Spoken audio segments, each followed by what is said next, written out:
Hello and welcome to the Overly Animated Podcast, where we take animation seriously. I'm Beatriz Mourad, and today I'm joined by Dylan Hysen. Hello. John McKenna. Hi, everybody. And Steve Zec. Hello.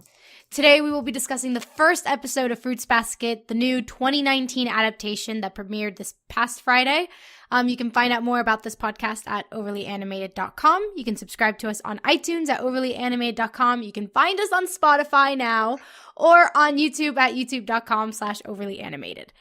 Okay, so we're just going to dive right into this. I just want to get your thoughts. Oh yeah, also spoiler to the first episode, obviously. We are not going to get ahead. We're not going to talk ahead. Some of us have read the manga. Some of us have seen the first anime iteration, or maybe not in this group. Some of us have seen the first anime iteration of it, but and the second episode already aired in theaters. Well, in theaters, right? But none of us have seen the second episode. I haven't. No, I haven't. So this is only about the first episode. Yeah. So I just want to get your quick thoughts on just generally, what did you think? And if you have a history with this series, what is it and what were you expecting to see going in? Let's start with you, Steve. Oh, I have no history with this series. I heard recommendations from you guys about this show, so I decided to give it a chance. All I've known, just as cool as I was, I thought I knew about transformations, but I kind of thought it was about people that transformed into actual fruit. So I was a little shocked to see they turn into animals, but that's fine too. Though I love gag animes, the parody animes, and in this series I found out what they have some characters that transfer into animals as a parody of something, and I found out it's a parody of this. So very informative, but I did not expect the series to be like so funny in the first episode. It's very funny. Normally the type of animes I like are either like battle shonen or really gag anime. So this is pretty good. I like the Toya, the main girl's name. Toru. Yes, she's cool. I like her. Her friend seems alright too. I'm not sure what to make of Yuri and Koyo yet, but Yuki and Kyo. Yuki and Kyo. Oh. Oh, that's why you have me on here. So you knew I was gonna mess up. But yeah. So far so good. I keep liking it. I'm excited to see where this thing goes, and it's just sort of like role reversal for me with these anime podcasts, because normally I'm the one who's like knows vast knowledge of it. I'm trying to sell it to you guys, but now you guys got to sell it to me. I don't have to sell it; it'll sell itself. So, John, what did you think about the first episode? Okay, so the history I have with Fruits Basket consists of a single bookmark that I got free for school lunch when I was like 9. And I had no idea what it was. I knew it was some sort of Japanese thing. I didn't know what anime was at the time. So I was like, okay, this is a thing. Maybe this will appear on Nickelodeon or something. It never did, and I don't even know where it even aired, the original. But it was a good bookmark. It served me very well. It is not broken, and apparently it's one of the few remaining that still has the orange beaded tassel on the end. So that's cool. The first episode, I actually was very fond of it. It was really good. I liked Toru is a really great character. She's had just an outstandingly tragic backstory, but I admire so tragic. It's it's terrible. But I admire her spirit. Like she's committed to being independent. She lives even though that means living in a tent outside, but she still makes the most of it. It thinks about its sunny days, going for walks. She is, until she eventually gets taken in by Yuki and Kyo. Kyo and Shigure. Okay. Shigure. Yeah, sorry, it's Yuki and Shigure. Kyo is the different one. She gets taken in, and I saw the twist coming just because it was in all the press for the show. But and I do kind of wish that I saw us in theaters. I jumped on it way too late. Sad to say. But it's a great start. I'm really finally looking forward to see what the bookmark is all about. Awesome. Dylan, did you like the first episode?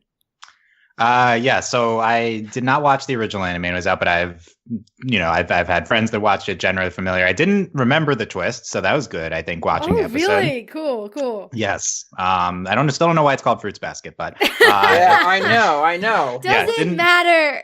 Yeah, until the rat thing happened like 17 minutes in, I didn't realize what was happening. So that was fun. They do give it away, but I think it's a fun thing to experience. And then watching the episode back, it's like even better because there's all these animal references early on that you don't understand, Right. that I think are really fun the second time around. I think this is a very strong premiere. I was a little more tepid on it the first time. I think the second time there's a lot of depth to this, a lot of really strong characterization.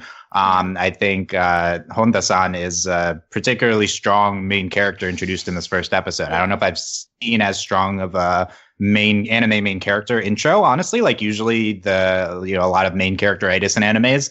A lot of depth to her presented early on. But yeah, I was kind of generally enjoying it the whole way through. But then the twist came, and then things were much more exciting. And but even before that, someone crashes through the ceiling, and Kyo comes in, and he ascended from the heavens and into my heart.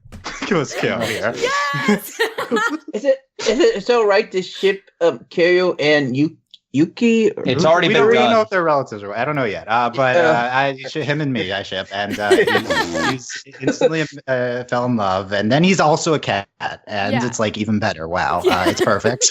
This is the best thing ever. I'm all in on Kyo, and also I guess the rest of the show, but mostly Kyo. Okay, that's where I'm at.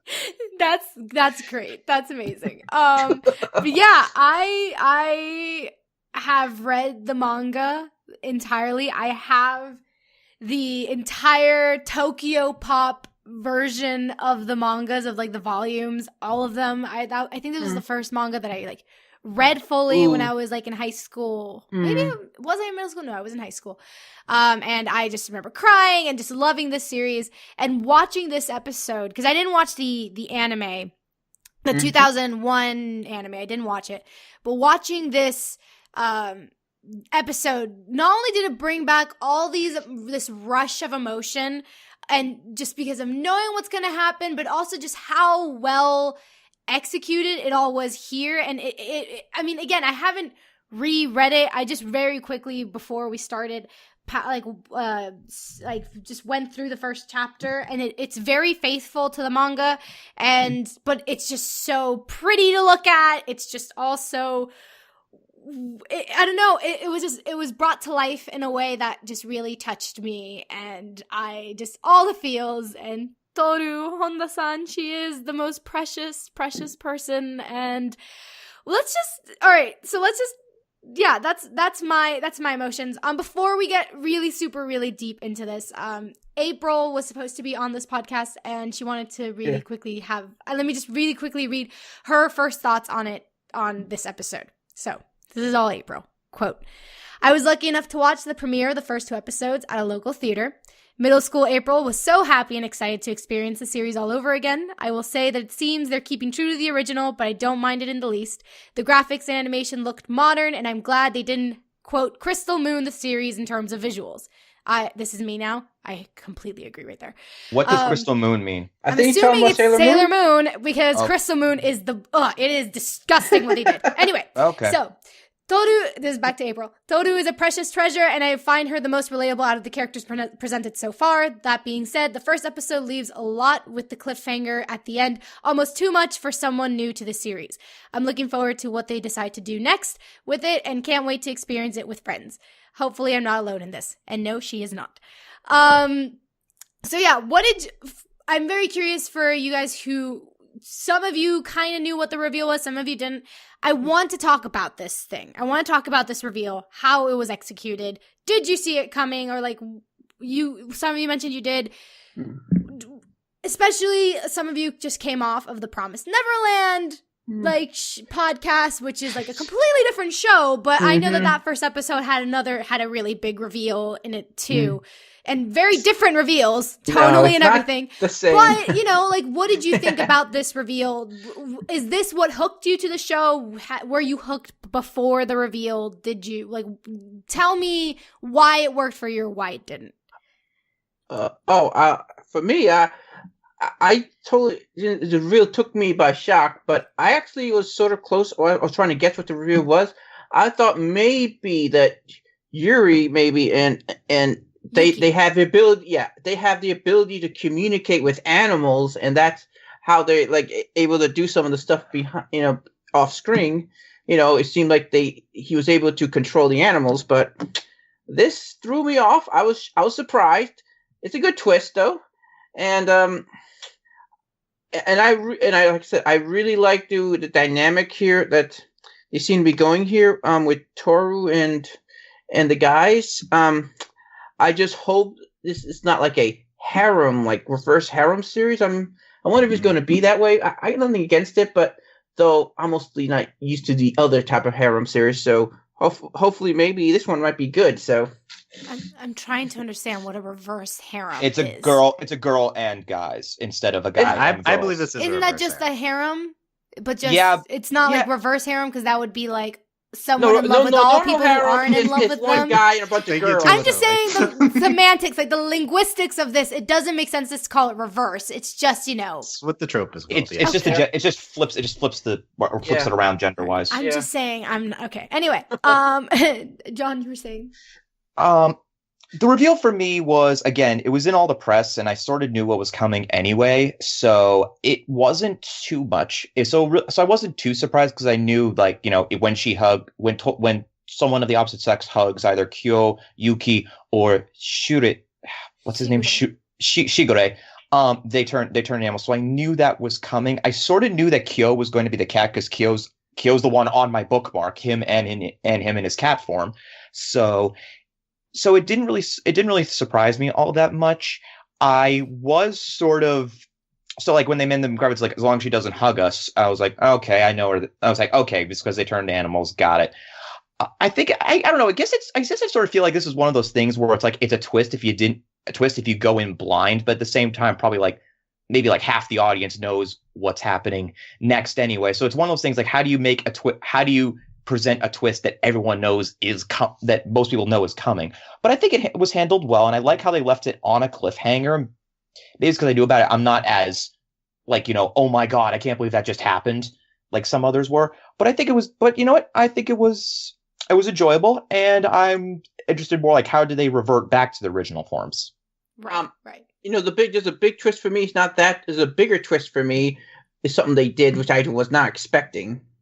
Which is they actually showed the late mom right away. They didn't do the old trope of when normally in anime there's the dead parent. They normally you don't see their face or something. Yeah, when you see them flashback or a picture, you don't see their face, at least not at first, and maybe later on they build up to a reveal, if at all. So that's a nice surprise. That was a shock. That shocked me more than the whole animal thing. Gotcha. And what about you, Dylan? You were the one who was the most blank slated going into it. Did you already mentioned that you kind of figured it out halfway through, but did you like that by halfway that you figured it out, or would you prefer to really have not seen the cat boy coming?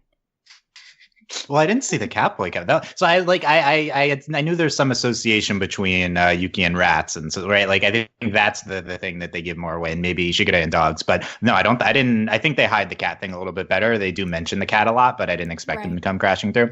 And I think they should have primed the audience for this, because it just comes out of nowhere, and it's very quick at the end. So it's a good thing to prime like they did. I think the episode handles it very well. I think this episode's very dependent on the twist. I was enjoying it, but I wasn't super in before that happened, and then afterwards I was very interested in the show. So like I think it's kind of just a typical anime before that, although like particularly good characterization. And then afterwards it's like, oh, this is really interesting. So I think it's but then you go back and watch, and I do think there's a lot there. The episode also doesn't explain things. Like I think John just mentioned that the hug, it means they turn into animals. I did figure that out watching the episode back, but that's not immediately evident because if you don't know that's what's going on the first time.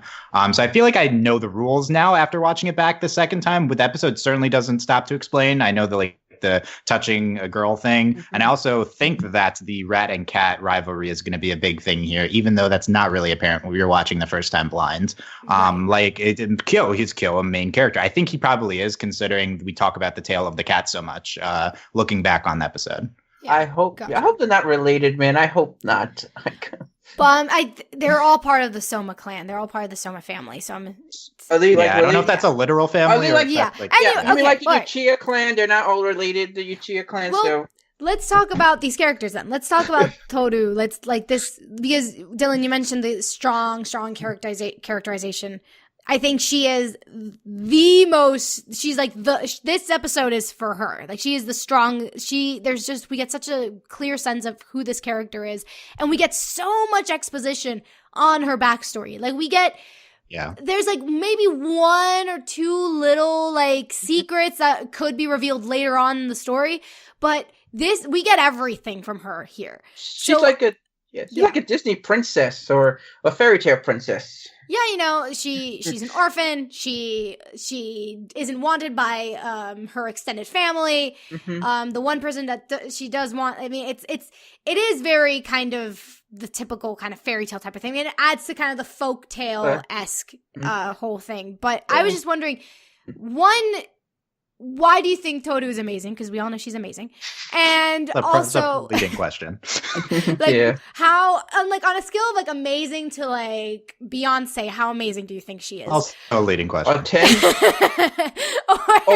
Okay, forget it. A 12. But also like, do you think that episode suffered a little because there was such a focus on her and there was just a lot of exposition? Because while I think the episode handled everything, I think they handled it well, and I think there was a lot of information given, and given the amount of backstory, it flowed very smoothly in my opinion, and it did because the characterization was so strong. I didn't find it slow, but I could easily see someone going, this was an info dump, this wasn't graceful storytelling, etc. So what did you guys think of this kind of introduction to her and the focus we had on her this episode? Steve. Oh, me? Okay. All right. I thought it was fine because she's the main character, and I think normally the first episode should focus on them. The other characters, they're going to get their spotlight episodes, or spotlight chapters. So I'm patient, so I'm fine with that. I learned a lot about her. I learned like how like optimistic she is no matter what goes wrong. Like I said, it is like very Disney princessy, but also very shonen main character too, because I think that's a trope too, that no matter what, they're always optimistic that things are going to work out. Right. And she's very independent, and she's such a pushover though. People really take advantage of her. So I'm glad it seems though she at least has like those two female friends at least look out for her, because if she didn't have them, I mean, oh my God, I just hate to think what this cruel world would do to this nice girl. Yeah. What about you, Dylan? What did you think of Toru, like, and how they handled her characterization? Yeah, well, I think in terms of the info dump stuff, I think it's just it seems like a good episode. It's just maybe not the most exciting thing until the end. So that's like it flows well. It's really well presented. It's just it doesn't necessarily hook you to have that much early on. Watching it back, it stands out even more, the characterization, knowing that there's also exciting stuff happening. I think the big thing with first of all, she's nuts. She's voluntarily living in a tent because she couldn't speak up, saying she didn't have friends to live with and couldn't ask anyone about this. She doesn't want to be a burden. That's her biggest thing, and that's why it's like a really big burden. Like that's really important when Yuki straight up says, "You are not a burden. Please live with us. Well, yeah, I definitely get this, but she is she comes across I can't believe you, Dylan. She has a couple loose bolts. Yes, you're living in a tent next to a cliff. I mean, there's some maggot in the brain to begin with, but still. I can't believe though you're calling her nuts though compared to those fangirls. Now they're nuts. Yeah, but I mean, like, it's a different kind of. At least don't live in a tent. They don't live in a tent, exactly. You know, she presumably. Literally, she says, "quote This is a good chance for me to learn to endure the hardships of life." Yeah, that's not how it works. But like this poor girl. you know, she's the other big thing with her, I think, is this contrast between her struggles that she went through and the absolute cheeriness of her in terms of her main personality. I think that's just really sympathetic. Like you latch on to she's been through so much, yet she has such this really good attitude on life. That's kind of innately sympathetic. I feel like this is a show where we're supposed to really like the characters, and this is a very good start to that with her as our lead here. And also, yeah, the amount of backstory presented from her in this episode is really it is a lot, and I do think it serves this character very well, and I think that's a good thing in this type of show, because usually in harem shows, if this is a harem show, the lead is pretty bland, and I'm not getting that sense so far. So that's really good. I'm not in reverse harems. I think it's almost the opposite. The lead is almost the most interesting character in some. Yeah, when the male's the lead, it's always boring. But when it's a female, that's always more interesting. Yeah. So, like last season, there was a reverse harem called Meiji Tokyo Renko, which I am like advertising to anyone that is within earshot at all times. The lead character was a female, and she was by far and away the most interesting character of the show, and the show was full of interesting characters too. So which makes it like easy to very empathize and sympathize with her and want to root for her, unlike say a regular harem where it's almost as if it's meant like the market seems to be for teenage boys, and it's meant for them to project themselves onto the character. So it's a blank slate. In that case, reverse harem's a little bit different, which is why I actually think reverse harems are way better than regular harems, because they actually put time and effort into main characters. Right. Yeah, and you know, like I was to wonder though. It seems they're all males though. I do like harems though when there's at least one person of the same gender, so at least they have options. I'm getting off test base there, but sure. Yeah. I think Blonde Friend is into Honda-san. Yeah, okay. No, look. I'm shipping the friends together, though. I think they're together. I'm like, they're married couple. It's amazing. They're inseparable. Also, why does she have she's the cheerleader? Why does she have such dark friends? Like, no, she needs someone to protect her, but they have to, be like, I think they latch on to her because they want to protect her. They see how everyone else just takes advantage of her, and so it's them latch on to her to protect her because they see what's going on and they're disgusted. Look, they are like the hidden mama bear in them is like coming out whenever they see Toru, and they're just like, you know what, we're adopting you into our family where we're the moms and you're a child. It's basically what's happening. Yeah. But okay, well then let's talk about the Soma clan. Let's talk about Yuki. Let's talk about Shigure and Kyo. Like Yuki. I want to talk about Yuki and Kyo because they're great, but I want to focus on Shigure because I forgot how problematic he was. Mm-hmm. There were certain lines like he says like 2 men living alone really need a woman's help. I'm well, they need someone to clean up. I tell you, yeah, but why does it have to be a woman? They could just pick up their stuff. Like I think he's supposed to be like the traditionalist. No, absolutely. Yeah. And it sounded to me, it just reminded me so much. Like that's why I thought Fairy Tale Princess. This reminded me of the dwarves, like Snow White and the 7 Dwarfs. How the premise was we could use a woman's touch. I mean, but I'm just saying that doesn't make it any less misogynistic. Yeah. But I'm what just year saying, was this manga made? In 2019, he didn't age well, is what I'm putting out there. Yeah. That I kind of, like, they're doing a faithful adaptation, but I just needed to really briefly point out that, yeah, he's lovable, but wow, that really smacked I think it is a realistic character at the very least. What year was this manga first published, Beatrice? I'm saying it doesn't matter when it was first published. Okay. It wasn't good then either, yeah. Yeah. All right, I want to know. I just want to see if they have any excuse at all. There's never an excuse 75? Japanese versus American social norms, maybe? I don't know. There's never an excuse for misogyny. So, moving on. Let's talk about Yuki, because he's great. Yuki's so great. Like, I forgot how He's great, but he does have certain things. One aspect I don't really like about him, but I forgot how swoon-worthy this manga, the manga made me. Because I remember, Really? that moment him and Toru share, where he, holds the leaf, and I'm just like, what are you doing with this leaf? But then he holds this leaf and tells her, to be careful to not, push herself too hard. I'm just like, why are you all so swoon-worthy? You need to stop. It's so great. Anyway, tell me why you love Yuki, and I will accept essays. okay. All right. So, The name's cool. question again. All right, fine. Why do you like or not like Yuki? What do you think is wrong with Yuki? There's one thing I think's wrong with him, and that's he's an enabler. He does not. He lets those fangirls just do whatever the hell they want. You should tell him to knock off their crap. It's Yuki's fault that he has girls. It's I know. fine. I know. I'm not blaming him. I'm just saying, man.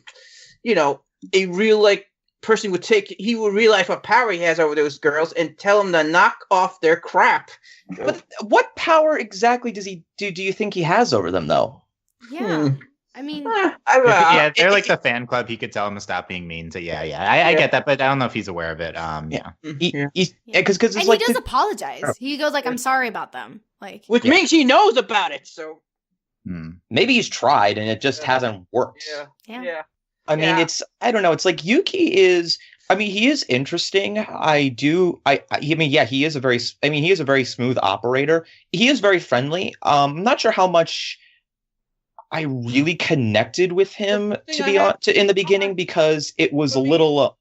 I don't really know anything about the male characters enough to really judge him just based on this one episode. So right, exactly. But here's the thing. I do first off, Full praise to the fact that he actually dug out Toru's tent, and they got that. Well, nice. I'd say obviously he wasn't the only one that did that. He had his rat army with him, clearly. But that's when I thought he was a whisperer. I thought he was an animal whisperer. It was like it almost sets up be like the traditional villain almost, where he just summons his army of rats. But no, but again, it's I thought he was pretty interesting. But again, interesting character, reserved, introverted. I like that. I like that in a character because I am reserved and I am introverted, so it's nice to see there's other people like me out in the anime world. But and again, the Beatrice, you mentioned the whole swoon-worthy moment with the leaf and Toru, and I was like, well, that's going to be the ship of the season. I'm going to call it right now. And yeah, Dylan has something to say about that. I know him and Kyoya. That's still my ship for now until I found out they're brothers, with both the same parents. Until I found that out.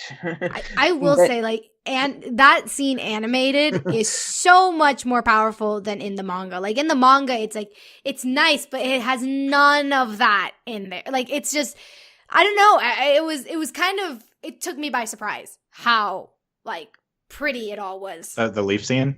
Yeah. I think that's definitely one of the standouts of the episode. Definitely felt the chemistry between them in that moment.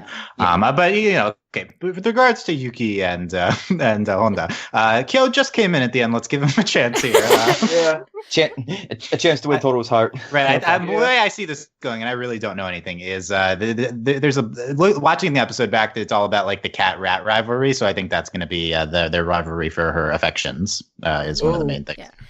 Yeah. I mean, I will say something that the most it's interesting because the most Yuki came alive for me wasn't even in that scene with Toru. It wasn't even with that. It was when Kyo shows up and he immediately starts poking at him. He immediately starts teasing him, trying to rile him up. That's the most I was like, oh, there's this side to Yuki. Yes. In the previous, in every part of the previous, in that episode, he was, he was really nice. He was the prince. And suddenly there's a side to him where he's like, oh, I hate this guy. And I love riling him up. It was amazing seeing that switch. Yes, hard to agree on this. Yuki, this is a character that often doesn't pop for me, just the good looking kind of emotionless prince. But I think what stands out about Yuki is that he does show emotion in this episode, and specifically when you see the rivalry moment with Kyo at the end, and also when he's talking about the cat earlier. This is when he's really popping, and I actually do like Yuki. This isn't a character I usually like, but I'm kind of in on him, and if this is a love triangle, I'm in on on this because these are two sympathetic male leads, which I'm not often seeing. And Yuki's kind of popping. Kyo, obviously, for me, very popping here. But also the other thing with Yuki. Yuki is, I want to compare it to Free. Yuki, very Haru type character, but I think Haru always not successful for me because completely emotionless. Yuki does have some displays here and he really pops. Also, I think Shigure is like the Makoto of the show. He's a little bit more measured, a little less like warm and stuff. I will say, I think Shigure is, he has these traditionalist things, but he still was somewhat sympathetic for me despite that. So I think the episode did a good job of kind of keeping him as a little bit lovable. No, yeah, he's very charming, and I will say, like, similar to Yuki, he is kind of like Makoto, but he has a little bit. There is this kind of edge to him. There is this sharpness to him that the typical kind of like, I'm the fun go lucky, like, very easygoing character. He does have a seriousness to him that I think we're gonna see more of, because like he did feel like an adult in a way. He was like, at the end of the day, he's like, yeah, he'll like laugh in the face of Toru, like hearing her sob story, but he'll also be the one that tells Yuki, like, she'd hate you saying that she's like amazing. You know what I mean? So there's this emotional intelligence to him, I think. That's really interesting. Yeah, it's weird because he kind of presents as the adult, but before watching, I was like, oh, is he their age? Is he going to school too? But he's probably not, but he 40? He looks young. But he's he's supposed to be in his he's supposed to be, I think, in his early 20s, according to some sources I was reading. Oh, well, we haven't seen that yet. Dylan, though, when you told me this love triangle, you just gave me flashbacks to Twilight. I'm hoping it's better than that. It's already better than Twilight. It's fine. No, this is different than Twilight. No, 3 seconds in. Nope, better than Twilight. There we go. Yuki is Edward and Kyo is Jacob. Hashtag. Oh! All right. Well, let's talk about Kyo. The very, very briefly we got him. I mean, we did get the cat story, right? We did get that folk tale, which, by the way, that sequence in retrospect, but that sequence because something that's really beautiful about the episode is the shift in animation styles. That, like, when she tells that folk tale, it's like it looks like a children's book. It's not even animated. It just has this like kind of watercolor visual kind of thing, and it's like really pretty. But then we get that, and then he shows up at the end and doesn't. Like, you think from that story that the cat's gonna be like this really like tender, adorable little kitten, and then he comes in. It's like, nope, I want to like punch Yuki in the face. No, well, he is the cat chasing the rat. Tender kitten, Beatriz. I see it. Cat chasing the rat, though. I mean, I've seen enough cat and mouse cartoons to know cats are not gentle creatures. So, but yeah. So okay. So Dylan, you're Team Kyo, obviously. Yes. John, Steve. Are you Team Yuki or Team Kyo? I'm undecided. I'm thinking more towards Team Kyo for now. But the way you describe Yuki, it sounds like he's gonna be. You're hyping him up, but I don't really know enough about him. So, I think I'm just gonna flip a coin. Okay. Can I just be on Team Toru? That is the best team to be on. To be honest, I think we're Steve and John underselling Yuki's characterization a little bit. I do think he was very well presented in this first episode, and is like much better than the typical male lead. Yeah, I probably like Yuki better because I know him more than Kyo, who was there for like 2 minutes. Yeah, I don't care. It was the best 2 minutes ever. I like Yuki. I like Yuki well enough. I'm just not yet ready to. Sign for the team yet, especially since I think there might be 10 more characters coming. I don't know. Really? Right. 10? Yeah. It is a harem. It's a reverse harem. The Zodiac. I mean, right. Yeah. If it is Yuki versus Kyo, this is very exciting because I think Hon does a great lead, and Yuki and Kyo are both sympathetic to me. So it's like a really fun thing to be on. If it's cat versus mouse, then I'm definitely on Team Kyo because I'm mostly always sympathetic with the cats over mice and cat and mouse. Obviously, the cat. I mean, come on. Yeah. I hate the mice. I hate Jerry. So I'm waiting for the ox. Well, speaking of like these characters that are coming, we see them in this. I believe this is the ending sequence. I don't know if it's what we see at the end of the, or is it the opening? Because we saw the logo of the series, so I assume it's the opening. And normally that's the way they do it when they don't have an opening at the beginning of the episode. They put it at the end. Yeah. Right. Sometimes after episode 1, the ending. Sometimes the opening. It feels like an ending. So it Right. seemed too chill. It seemed too chill. Yeah. I mean, granted, the opening of the first of the 2001 anime was like also very slow. Like it's also like doesn't like has this kind of very kind of it's like a very iconic song for the people of that time, but like I don't know. It's like it's also I remember it being very slow. But what were the characters that kind of stood out to you guys from that kind of sequence? And also, what did you think about that sequence? Did you like it? Did you think it was too slow? Is it like the sequence of the ending credit, or yeah, the ending? Well, we don't know if it's an ending or opening credit, but all right. Nothing really stood out because I'm still just getting to know these characters. Interesting. Is there a snake? I think I saw a snake in that. It's the Zodiac. So yes, Zodiac. Yeah, I'm interested in that. That's sounds interesting. I was born on February 8th, so I don't know what that makes me. It's your Zodiacs year. are by It's your year. It's not a month. Oh, I was born in. I don't know the Zodiac dates off the top of my head. I know I'm a monkey because monkey is 92. So yeah. Oh well. Yeah. Okay. And this year I think is pig. So okay. I'm watching the end credits back. I didn't not knowing who these are, it's hard to pick up on it too much. But yeah, you see a few people here, potentially a girl here. All the bunny little boy looks adorable. I don't know. Well, I assume these are more minor characters, but yeah. We'll see. But and I do want to mention kind of this opening sequence that we get from the show. It was like this kind of we talk about the banquet, and this is before we get to know the story about the banquet and everything. What do you guys think of it in terms of like how it set the tone? Because the manga, for instance, like it's very faithful. Like the show is very faithful to it. It follows everything, even the ending. It like cuts like maybe just a little bit before chapter 2, like the first like the couple pages of chapter 2. But this opening wasn't in the manga, or at least not in the Tokyo Pop version of the manga. It wasn't there. What did you think of this kind of opening sequence and how it set that tone of like talking about like this, like I promise to have the banquet or whatever, and then the forgotten promise and all that? Forgotten promise. Yeah, so I think even when I watched the episode back, it still didn't make any sense to me, this opening. So I feel like I feel like it might work if you know the series. I just really I didn't even remember that this was in the beginning of the episode when I watched it back, just because it's if like it doesn't click with the audience like what's happening, I feel like it's maybe not a great thing to. That being said, that you do present this type of scene immediately in movies and stuff like to start with. So I think it kind of makes sense in the beginning if you're going to do it.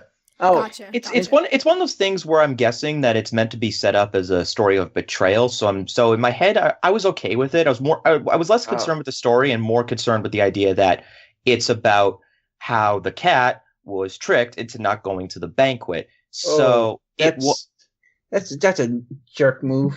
Well, it was a jerk move. So I was like, okay, and I know there's an extra big wolf.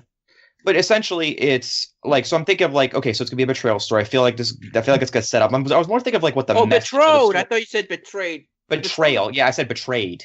Oh, not betrothed. Okay, sound like no. Yeah, that's my fault. Someone's gonna get married at the end, I think. Yeah. Well, what's good is that unlike other like, what's really good about this anime and what makes me excited is that unlike say other kind of shoujo types things where they like maybe they adapt the first 2-3 volumes or something, or like the first arc, and then we never hear from the show again, unlike shonen animes that get like adaptation of like hundreds worth of volumes. They've already confirmed, like they're going to adapt the entire manga. So we will have a beginning and an end. How many episodes is going to be? You think 52 episodes? I'm not sure. Well, it'll keep us, if it's 52, it'll keep us busy for a while. But will there be like a break though in between, like they're doing with Sword Art Online this season? I don't know. We'll see. Well, first we have to know. We don't know how many it is, but I did like this. I thought the story was good. The one thing I guess where it sort of took me out of the scene a little bit is in both the sub version and in the dub. When she says "I'm not a dog, I'm going to be a cat," and they actually have to put a little caption explaining what she meant by that, saying she wants to change her birth year to a cat. I was like, okay, I don't know, like for whatever reason that I get why they do it, because you have to, because if you're showing this to an American audience, there's going to be stuff that most Americans will not understand. about, sort of Japanese customs, culture, language play, all that stuff. But at the same time, I'm sort of like, I mean, I could have probably figured out what that meant. It's a fan sub. It's a fan sub, right? Well, could you turn that off? Could you turn the official sub and the official dub? Well, you can't. They don't have an option. You could just turn off stuff like that off, so you don't have to deal with that. If it's on Verve or Funimation now, I have not seen it yet. I think I found that helpful. I would not have understood that without the explanation. Right. I mean, it's on one hand most of the time it is helpful, but on the other hand, I do sort of like it does sort of take me out of it a little bit. Then I have to get back into it, and just for me personally, watching a sub takes a lot of concentration. I'm still not yet at the whole can instinctively watch an argument to watch. Better get used to it because I don't know how long the simuldub's gonna last. So, I mean, but it's like the sub is like great. I mean, I'm not complaining about watching the sub. It's just like it's just one of those things where it's like it's a story that it's maybe it's like okay, it's like did it need to be explained? Did it not to be explained? It just felt that was my only problem with the opening story. Otherwise, I thought actually one thing I didn't know is though the dub though the blonde girl, the tough blonde girl, That's Winter White. That's Winter Snee. Oh wow! I even Winter can't make me switch to the dub. I know, but she's same type of character. Papa Bear, big sister. That is not the same character. She plays the Yankee character in Fruits Basket, and in Winter is like not that. Like that's completely different. But yeah, speaking kind of going off what John said, the only thing for me that didn't work with the episode was in that scene with Yuki and Toru, with Yuki and Honda-san, there's this one music cue.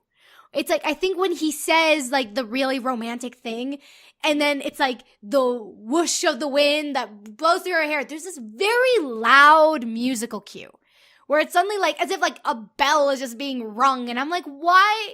Like, it felt so much louder to me. I don't know if you guys experienced that, if you even remember that, but I was like, oh wow. Like there were just certain moments where I was like, the music could have used a more, if not softer, they could have like amped up the music in certain parts, because I feel like the episode was mostly quiet, and maybe that's why it sounded so loud.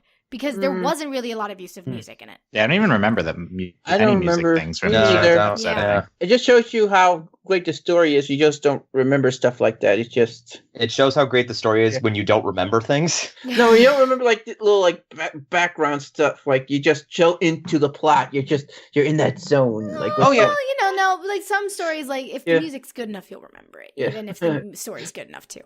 But yeah, I guess we could very briefly talk about like any of the other characters. So like Toru's friends, the Yuki fan club, and also Toru's family, like her mom, her dad, her grandfather. Like I just want to talk about her mom. Her mom. I want to talk about her mom, like how she's so relevant in the story right away. How they don't like build up to her. They're showing her right now, which is something you don't really see much in anime. I just like how they're emphasizing the whole single mother aspect, because a lot of times, like, either the parents are completely absent, whether they're actually in the household or not, or they're dead, they're not, it's whatever. But like the last time I saw an actual like emphasis on like the difficulties of a single parent household in an anime, I think was like Clannad After Story or whatever, the sequel. Do you guys know what I'm talking about? That's different. I don't remember. Anyway, but it was a single dad thing, that whole situation, and it was different. Yeah. But it was also like very tragic and whatever.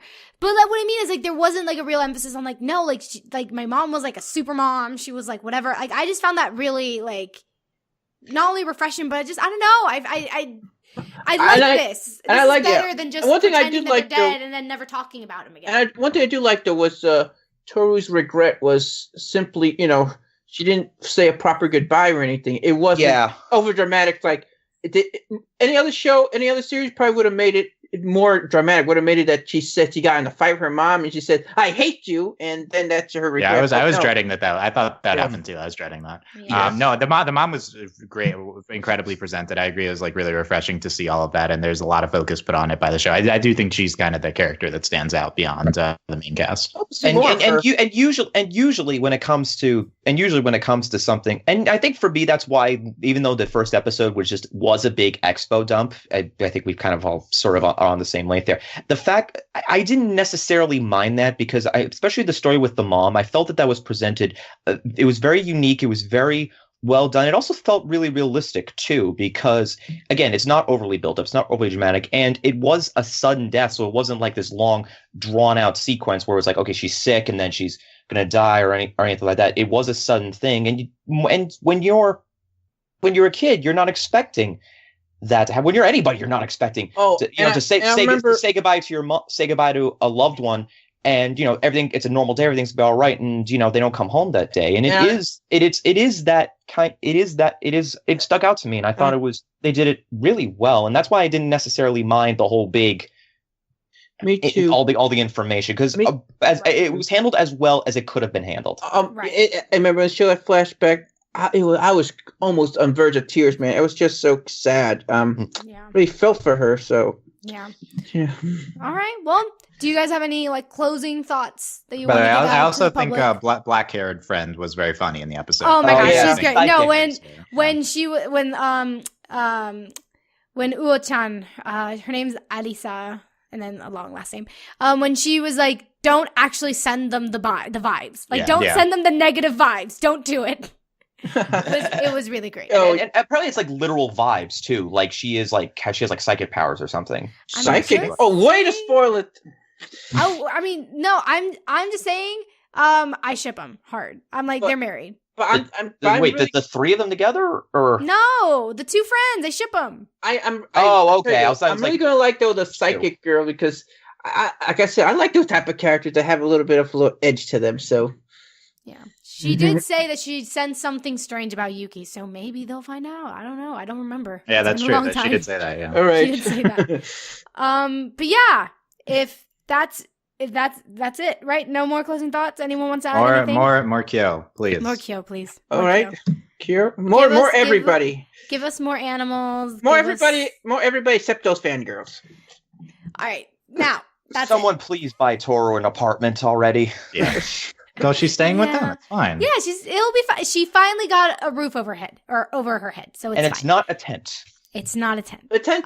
That's not a roof.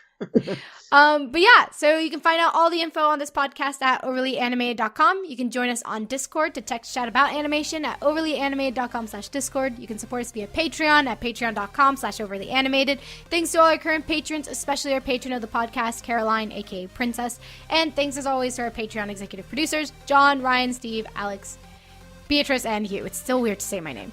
Thanks for listening, guys. We'll see you next time. Bye. Bye. Take care.